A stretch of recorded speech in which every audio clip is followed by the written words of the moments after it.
আসসালামু আলাইকুম প্রিয় ছোট ভাই বোনেরা। তো আজকে আমি একটি নতুন পেজ নিয়ে ক্রিয়েট করছি। তো আজকে আমার পেজটি হচ্ছে মেধাবৃদ্ধি একাডেমি, মানে শিক্ষামূলক ভিডিও আজকে থেকে ছাড়বো। তো আপনারা আমার পাশে থাকবেন। তো আজকে নতুন ভিডিও নিয়ে হাজির হয়েছি। ভিডিওটা হচ্ছে যারা একাদশ শ্রেণীতে ব্যবসা শিক্ষায় আছো, তারা অনেকে ভাবতেছো যে কোন সাবজেক্টগুলো নিয়ে তুমি পড়বা, মানে কোন কোন সাবজেক্টগুলো তুমি মেইন সাবজেক্ট নিবা এবং কোন সাবজেক্টগুলো তুমি অপশনাল সাবজেক্ট হিসাবে তুমি নিয়ে পড়বা।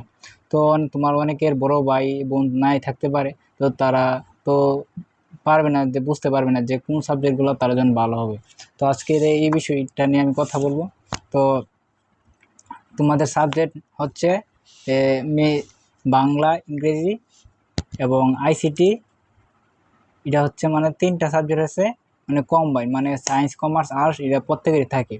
আর গ্রুপের সাবজেক্ট হচ্ছে, মেইন সাবজেক্ট হচ্ছে তিনটা, আর একটা হচ্ছে অপশনাল। মোট হচ্ছে 7টা সাবজেক্ট।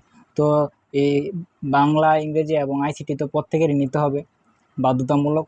আর থাকে কয়টা? চারটা। চারটা সাবজেক্টের মধ্যে তিনটা হচ্ছে মেইন সাবজেক্ট এবং একটা হচ্ছে অপশনাল।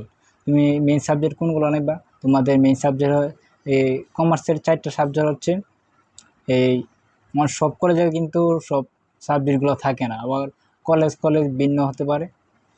তো ব্যবসা শিক্ষা শাখার মেইন সাবজেক্টগুলো যারা যারা মানে একদম নর্মাল স্টুডেন্ট আছে তাদের জন্য তোমার হিসাব বিজ্ঞান অবশ্যই নিতে হবে। এবং তুমি ব্যবসা সংগঠন এবং উৎপাদন ব্যবস্থাপনা ও বিপণন, এই তিনটা সাবজেক্ট তুমি মেইন সাবজেক্ট হিসেবে নিতে পারো, যারা মানে একবার নর্মাল, মানে যারা যেমন ফিনান্স ব্যাংকিং নিয়ে তোমরা পড়তে পারবে না। কারণ কি, আইসিটি, ইংলিশ, হিসাব বিজ্ঞান, ফিনান্স ব্যাংকিং তোমার 4টা প্রাইভেট পড়তে হবে। তো অনেকের অর্থনৈতিক দিক দিয়ে একটু পিছিয়ে থাকে, যার কারণে 4টা প্রাইভেট পড়তে পারে না। তো তোমরা কী করবা? হিসাব বিজ্ঞান এবং ব্যবসা সংগঠন ব্যবস্থাপনা এবং উৎপাদন ব্যবস্থাপনা ও বিপণন, এই তিনটা সাবজেক্টের উপর নেওয়া হচ্ছে মেইন সাবজেক্ট।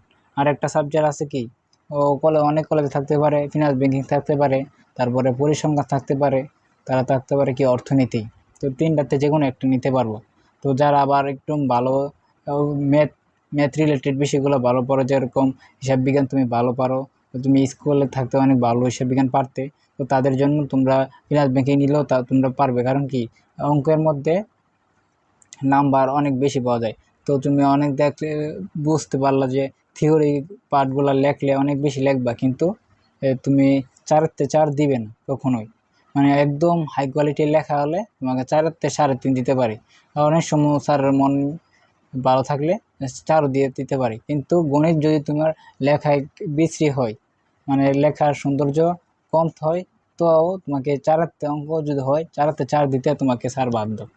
তো তো আমি, যারা ভালো স্টুডেন্ট তারা কি করবা,